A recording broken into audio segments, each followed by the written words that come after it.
வணக்கம் நண்பர்களே. இந்த வீடியோல நம்ம பிட்காயினுக்கும், ஸ்டாக் மார்க்கெட்டுக்கும் என்ன வித்தியாசம்ங்கிறத பத்தி பார்க்க போறோம்.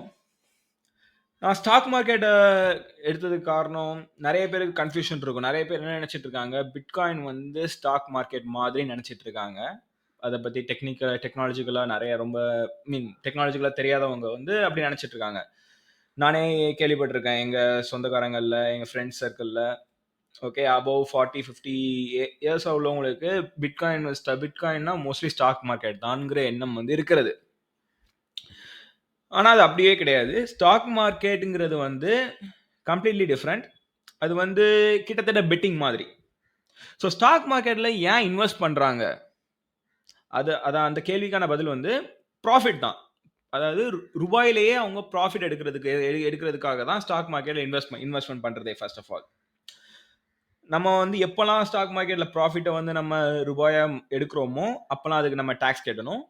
பிட்காயின்லயும் அதே கேஸ் தான். நம்ம பிட்காயின வந்து எக்ஸ்சேஞ்சுல நீங்க வந்து எப்பலாம் செல் பண்றீங்களோ, அப்போ வந்து அதுக்கேத்த மாரி நீங்க டாக்ஸ் கட்டணும். ஆனா பிட்காயின பொறுத்தவரைக்கும் ஒரு அட்வான்டேஜ் என்ன அப்டின்னா, நீங்க எவ்ளோ செல் பண்ணணுமோ, அந்த மாரி ஃபிராக்ஷனா செல் பண்ணலாம். ஃபார் எக்ஸாம்பிள் நீங்க எக்ஸ்சேஞ்சுல ரூ. 20,000க்கு பிட்காயின் வாங்கியிருக்கீங்க.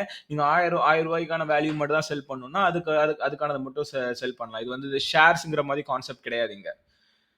நம்ம எந்த ஃபிராக்ஷன் செல் பண்றோமோ, அந்த ஃபிராக்ஷன் நம்ம செல் பண்ணலாம். இப்போ ஸ்டாக் மார்க்கெட்னா என்ன அர்த்தம்? ஒரு கம்பெனி இருக்கு. அந்த கம்பெனி வந்து ஷேர்ஸ் குடுக்கும். அதாவது இந்த கம்பெனியோட ஓனர்ஷிப்ப வந்து ஷேர்ஸா வந்து குடுக்கும். ஆக்சுவலா ஓனர்ஷிப்ப ஷேர்ஸா குடுக்குறது தான் புக்ல இருக்கும் definition.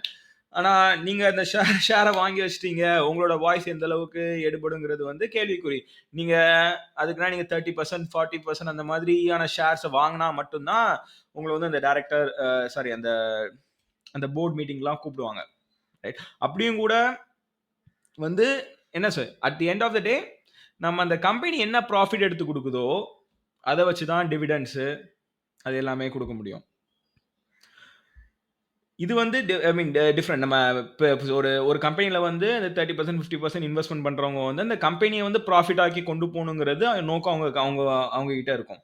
But in general stock மார்க்கெட்ல ட்ரேடிங் பண்றவங்க வந்து எப்படின்னா, அவங்க வந்து சார்ட்ஸ பார்ப்பாங்க. இன்னைக்கு இந்த ஸ்டாக் எவ்வளோ ஏறி இருக்கு, எவ்வளோ இறங்கி இருக்கு, இது இப்போ வாங்குனா நாளைக்கு ஏறுமா, இது ஏறிட்டே இருக்கு, இன்னும் ஏறுமா, இறங்குமா, இந்த மாதிரி நெறைய அனலைசிஸ் பண்றதா நெனச்சுப்பாங்க. நெறைய ஸ்ட்ராட்டஜிஸ் வச்சிருக்கதா நெனச்சுப்பாங்க. நெறைய மேத்தமேட்டிக்கல் மாடல்ஸ் வச்சிருக்கதா நெனச்சுப்பாங்க.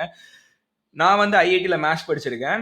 என்ன வந்து இந்த மாதிரி ட்ரேடிங் கம்பெனிஸ்லாம் வந்து அந்த ஹைரிங்க்கு அட்வைஸ் போட்டிருந்தாங்க. நான் அதுக்கு போல. எனக்கு அதுக்கான இன்ட்ரெஸ்ட் கிடையாது. என்னோட இன்ட்ரெஸ்ட் வந்து ஃபுல்லா கிரிப்டோகிராஃபி தான். நம்பர் தியரி கிரிப்டோகிராஃபில இன்ட்ரெஸ்ட் இருந்துச்சு. Distributed system. ஸோ அதனால தான் நான் பிட்காயினுக்கு வந்திருக்கேன். பிட்காயின பத்தி இவ்வளோ நாலேஜ் என்னால கெயின் பண்ண முடிஞ்சது. பட் அது அவங்களோட ஒர்க்ஸ வந்து ஹை லெவல்ல உங்களுக்கு சொல்றேன். ஸோ இந்த ஆர்பிட்ரேஜ் மெக்கானிசம் இருக்கு. இந்த ஆர்பிட்ரேஜ்னா, ஸோ அந்த கம்பெனிஸ் இருக்குல்ல, அந்த மாரி பெரிய கம்பெனி. ஸோ அவங்க வந்து ஆஃபீஸஸ் வந்து மல்டிபிள் பிளேஸஸ்ல வச்சிருப்பாங்க.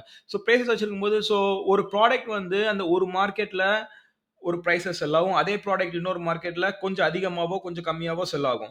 ஸோ இந்த பிரைஸ் டிஃபரன்ஸ் வந்து எப்பவுமே என்ன சொல்றது? அது வந்து த்ரூ அவுட் த டே கூட இருக்காது. அது வந்து fraction of a second, fraction of a minute, 1 or 2 minutes தான் அந்த சேஞ்சஸ் இருக்கும். ஸோ அந்த சேஞ்சஸ் அவங்க அட்வான்டேஜ் எடுத்து அதுல ப்ராஃபிட் எடுக்க பார்ப்பாங்க. இப்படி இந்த சின்ன சின்ன விஷயம், இந்த மாதிரி இன்ஃபர்மேஷன்ஸ் எல்லாமே அவங்களுக்கு ரொம்ப ஃபாஸ்ட்டா கிடைக்கும். நீங்க டே ட்ரேடிங் பண்றீங்க, ஸ்டாக் மார்க்கெட்ல இன்வெஸ்ட் பண்றீங்கன்னா, உங்களுக்கு இந்த இன்ஃபர்மேஷன் எதுவுமே கிடைக்காது. ஓகே. ஸோ இந்த மாதிரி பெரிய கம்பெனிஸ் வந்து அவங்கள பொறுத்தவரைக்கும் அவங்களோட இன்வெஸ்ட்மென்ட் வந்து பெட்டிங் கிடையாது. ஆனா உங்கள பொறுத்தவரைக்கும் நீங்க பண்ற இன்வெஸ்ட்மென்ட் வந்து ஆக்சுவலா பெட்டிங். ரொம்ப பெரிய வித்தியாசம் இதுக்கு. மியூச்சுவல் ஃபண்ட்ஸ்ன்னு இன்னொரு கான்செப்ட் இருக்கு. அது அது வந்து எப்படின்னா, ஐ மீன் உங்களோட ஃபண்ட்ஸ வந்து நீங்க ஒரு பேங்க்குக்கோ சம்திங் குடுக்குறீங்க. அவங்க என்ன பண்ணுவாங்க, அவங்க வந்து அத டிஃபரண்ட் டைவர்சிஃபிகேஷன்பாங்க. டிஃபரண்ட் ஸ்டாக்ஸ்ல இன்வெஸ்ட் பண்ணுவாங்க. ஸோ இந்த சம் ஸ்டாக்ஸ் ஏறும், சம் ஸ்டாக்ஸ் இறங்கும். பட் அதோட ப்ராஃபிட்ட வந்து பிரிச்சு வந்து எல்லாருக்கும் குடுப்பாங்க. எவ்வளோ உங்களுக்கு குடுப்பாங்க? மேபி 7.5%, 8%. ஆனா இன்ஃப்ளேஷனோட ரேட் 5%, 6% சொல்லுவாங்க. ஆனா பெர் இயர்க்கு வந்து கரன்சி சப்ளை 12% இன்கிரீஸ் ஆகுது. 11 to 12% இன்கிரீஸ் ஆகுது. ஸோ ஆக்சுவல் இன்ஃப்ளேஷன்ங்கிறது வந்து ரொம்பவே அதிகம். ஸோ இன்ஃப்ளேஷன் ஆஃப் கிராசரிஸ் வேற, இன்ஃப்ளேஷன் ஆஃப் ரியல் எஸ்டேட் வேற, பக்கத்துல லொகேஷன் வேற. பட் ஓவராலா இன்ஃப்ளேஷன் வந்து ஆக்சுவலா அதிகம் கவர்ன்மெண்ட் குடுக்குற அஃபிஷியல் நம்பர்ஸோட. ஏன்னா அந்த அஃபிஷியல் நம்பர்ஸ் அவங்க கால்குலேட் பண்றது வந்து இட் இஸ் அவங்க எந்த சாம்பிள் டேட்டாவை கனெக்ட் பண்றாங்களோ அதுக்கு ஏற்ற மாதிரி இன்ஃப்ளேஷன் நம்பர் வரும். அவங்க டிஃப்ரெண்ட் சாம்பிள்ஸ் ஆஃப் டேட்டாவை கலெக்ட் பண்ணாங்கன்னா இன்ஃப்ளேஷன் டிஃப்ரெண்டா காமிக்கும். ஒரு சின்ன எக்ஸாம்பிள் சொல்லிக்கிறேன். நம்ம எலக்ட்ரானிக் ஐட்டம்ஸ்லாம் இருக்குது. அந்த எலக்ட்ரானிக் ஐட்டம்ஸ்க்கு நிறைய இண்டஸ்ட்ரீஸ் இருக்கு. அவங்க அந்த ப்ராடக்ட்ஸ் எல்லாம் மேக் பண்றாங்க.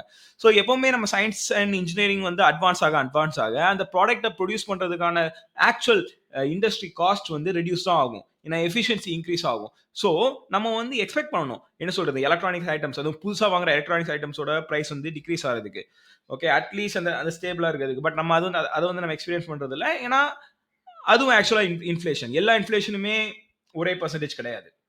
சரியா? ஸோ அந்த 8% மியூச்சுவல் ஃபண்ட்ஸில் போடுறது உங்களுக்கு ப்ராஃபிட்டாக தெரியலாம். பட் அது ஆக்சுவல் ப்ராஃபிட்டான்னு கொஸ்டின் கேட்டால் இல்லை, உங்களோட நீட்ஸை பொறுத்து இருக்கு. அதே மாதிரி ஸ்டாக் மார்க்கெட்டோட மேலே போகிறது கீழே இறங்குறது வந்து நிறைய மார்க்கெட் சென்டிமெண்ட்ஸ் இருக்கு. ஸோ மார்க்கெட் சென்டிமெண்ட்ஸ்னா அந்த ப்ராடக்டோட, ஐ மீன் அந்த பர்டிகுலர் கம்பெனியோட பிஹேவியரை பொறுத்து, அந்த பர்டிகுலர் கம்பெனியில் ஏதாவது some scandal whatever, right? அவங்க அதே மாதிரி இப்போ கவர்மெண்டோட பாலிசிஸ் வந்து அந்த கம்பெனிஸ் எப்படி அஃபெக்ட் பண்ணுங்கிற மாதிரி கான்செப்ட்ஸ். பொலிட்டிக்கல் ஃப்ரெஜிலிட்டியாக தான் நான் சொன்னேன். இப்போ ட்ரம்ப் வந்து வின் பண்ணுறான், இல்லைனா மேபி யூஎஸ் எலெக்ஷன்ஸ் எல்லாமே இதை அஃபெக்ட் பண்ணும். ஏன்னா மோஸ்ட் ஆஃப் த கம்பெனிஸ் வந்து multinational companies. So most of things வந்து நான் உங்களோட கையில் இல்லை. உங்களோட ஐ மீன் உங்களால் வந்து என்ன சொல்கிறது 100% வந்து கேரண்டி கொடுக்க முடியாது. அஃப்கோர்ஸ் பெட்டிங்கில் வந்து நீங்கள் இந்த பெட்டிங் மட்டுமா இருக்குது, ஸ்போர்ட்ஸ் பெட்டிங் இருக்குது, லாட்ரி இருக்குது. யாராவது ஒருத்தர் வின் பண்ணுவாங்க. நீங்கள் வந்து கண்டிப்பாக உங்கள் சர்க்கிளில் பார்த்துருப்பீங்க ஸ்டாக் மார்க்கெட் இன்வெஸ்ட் பண்ணி சம் ப்ராஃபிட் எடுத்தவங்க. பட் நீங்களே உங்கள் சர்க்கிளில் ஸ்டாக் மார்க்கெட் இன்வெஸ்ட் பண்ணி ரொம்ப நிறைய லாஸ் இருந்தவங்களும் பார்த்துருப்பீங்க. ஆனால் பிட்காயினில் வந்து உங்களுக்கு என்ன சொல்கிறது, சடன் அப் அண்ட் டவுன் இருக்கும். But every 4 years bitcoin, I mean every 4 years கூட வேணாம், எவ்ரி 1 year நீங்கள் ஒரு பிட்காயினை வந்து செல் பண்ணாமல் நீங்கள் 1 year ஹோல்ட் பண்ணுறீங்க. ஸோ பிட்காயின் வந்து ஆக்சுவலாக டிஜிட்டல் கோல்டுமாங்க. இப்போ நம்ம நீங்கள் கோல்டு வாங்குறீங்கன்னா நீங்கள் வந்து உடனே ரீசேல் பண்ணி ப்ராஃபிட் எடுக்கிறதுக்காக நீங்கள் வாங்குறது இல்லை. கோல்டு வந்து உங்களோட லாங் டேர்ம் இன்வெஸ்ட்மெண்ட். ஸோ அந்த ரீசனுக்காண்டி தான் பிட்காயினே ஃபர்ஸ்ட் கிரியேட் பண்ணாங்க. பிட்காயின் வந்து என்ன சொல்றது, அஃபிஷியலாக ரிலீஸ் ஆனது வந்து 2008. ஸோ 2008 என்ன நடந்துச்சு, அந்த யூஎஸ்ல வந்து அந்த ரியல் எஸ்டேட் கொலாப்ஸில் வந்து நிறைய கம்பெனிஸ் வந்து திவாலாச்சு. அதை வந்து கவர்மெண்ட் அவங்க மணி பிரிண்ட் பண்ணி அந்த கம்பெனிஸை வந்து மீட் எடுத்தாங்க. அதில் நிறைய பேர் வந்து பயங்கரமான லாஸ் ஆச்சு. நிறைய பேர் சூசைடும் பண்ணியிருக்காங்க. ஈவன் நிறைய இந்தியன்ஸ் இங்கேருந்து அங்கே போய் தங்கி என்ன சொல்றது ஒர்க் பண்ணி ஏர்ன் பண்ணவங்க, சூசைட், ஏகப்பட்ட ஸ்டோரிஸ் இருக்கு.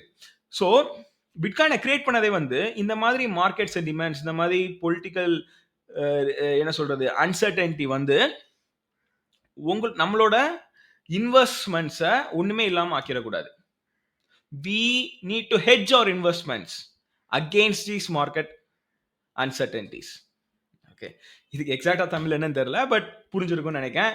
சந்தேகம்னா கமெண்ட் பண்ணுங்க. நிறைய பேர் இந்த ஸ்டாக் மார்க்கெட் பத்தி பேசுறவங்க வந்து உங்களுக்கு நமக்கு பிட்காயின் என்னன்னே தெரியாது, நமக்கு ஸ்டாக் மார்க்கெட், நமக்கு ரியல் எஸ்டேட் தெரியும், நமக்கு ஸ்டாக் மார்க்கெட் தெரியும், நமக்கு தெரிஞ்சதுல மட்டும் இன்வெஸ்ட் பண்ணுங்க, இது எனக்கு தெரியாது அதனால பிட்காயின் வந்து யூஸ்லெஸ், பிட்காயின் வந்து யூஸே கிடையாது அப்படிம்பாங்க. ஆனால் அது உண்மை கிடையாது. நீங்கள் பிட்காயினில் வந்து ஹோல்ட் பண்ணுறீங்க அப்படின்னா ஒரு வாலெட்லேருந்து இன்னொரு வாலெட்டுக்கு சென்ட் பண்ணுறதை வந்து யாராலையும் சென்சாரே பண்ண முடியாது.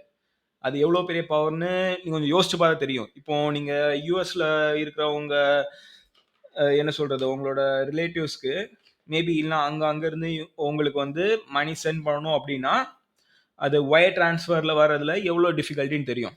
பட் பிட்காயினில் வந்து அதுக்கான நீங்க எவ்வளவு மணி சென்ட் பண்றீங்களோ அதுக்கேற்ற மாதிரி ஃபீஸ் பிடிப்பாங்க. பட் பிட்காயின்ல the amount of money that you are transferring அது வந்து ஃபீஸை டிட்டர்மைன் பண்ணாது. அந்த டிரான்சாக்ஷனோட சைஸ்னு சொல்லுவாங்க, அது மட்டும் தான் ஃபீஸை டிட்டர்மைன் பண்ணும். ஸோ நீங்க ஒரு டிரான்சாக்ஷன் சென்ட் பண்ணீங்கன்னா டசன்ட் மேட்டர். நீங்க வந்து ஒரு 1 லட்சம் ரூபாய்க்கான குவான்டிட்டியை டிரான்சாக்ட் பண்றீங்களோ, 1 கோடி ரூபாய்க்கான குவான்டிட்டியை டிரான்சாக்ட் பண்றீங்களோ, அந்த டிரான்சாக்ஷனோட ஃபீஸ் வந்து $1, மேபி ஏதாவது ஒர்ஸ்ட் கேஸ்ல $10 இருக்கலாம்.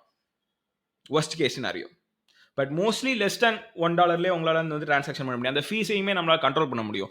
நான் நெக்ஸ்ட் வீடியோவில் வந்து ஒரு பிட்காயின் வாலெட் எப்படி யூஸ் பண்ணுறது, அதில் ஃபீஸ் ஒரு டிரான்சாக்ஷன் சென்ட் பண்ணுறீங்கன்னா அதில் ஃபீஸ் எப்படி அட்ஜஸ்ட் பண்ணுறது, அந்த மாதிரி கான்செப்ட்ஸும் உங்களுக்கு டெமான்ஸ்ட்ரேட் பண்ணி உங்களுக்கு சொல்லி கண்டிப்பாக வீடியோ அப்லோட் பண்ணுவேன். ஓகே, இது உங்களுக்கு யூஸ்ஃபுல்லாக இருக்கும்னு நினைக்கிறேன். உங்களுக்கு பிடிச்சிருந்தா லைக் பண்ணுங்கள், என்ன சந்தேகனாலும் கமெண்ட் பண்ணுங்கள், உங்களுக்கு தெரிஞ்சவங்கள்ட்டையும் ஷேர் பண்ணுங்கள். அது உங்களுக்கு பயனாக இருந்தால் நல்லது. தேங்க்யூ.